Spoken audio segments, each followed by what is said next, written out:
30, 48, 96 ഈ സംഖ്യകളുടെ HCFും LCMും കണ്ടുനോക്കാം. HCF, LCM ഇവ രണ്ടും കണ്ടു നോക്കാം.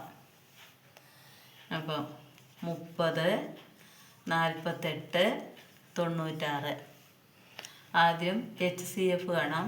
അപ്പോൾ എങ്ങനെ കിട്ടും?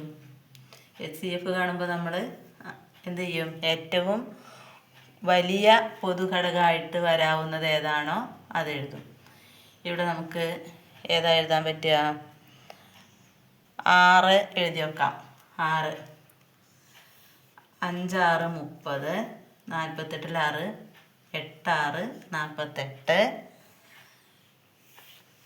96 1 6 6 6 36.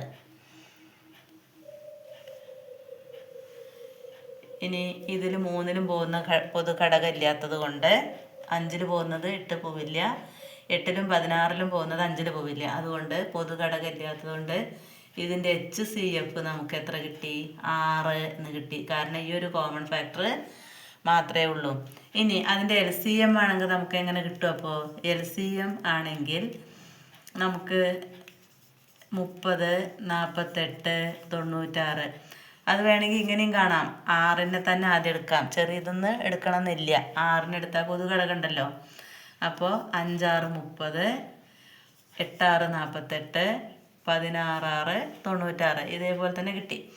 ഇനി വീണ്ടും ഇതിൽ ഏതിലെങ്കിലും 2 എണ്ണത്തിൽ പൊതുഘടകം ഉണ്ടായാലും മതി.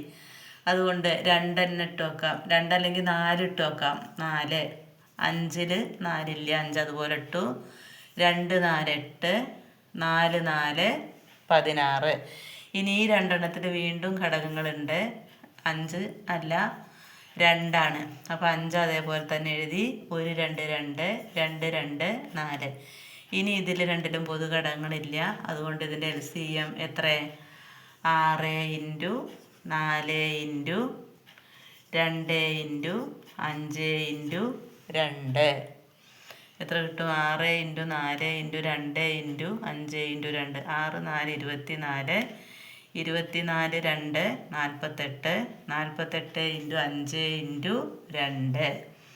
5 × 2 48 × 5 × 2 10, 480. 48 × 10 480.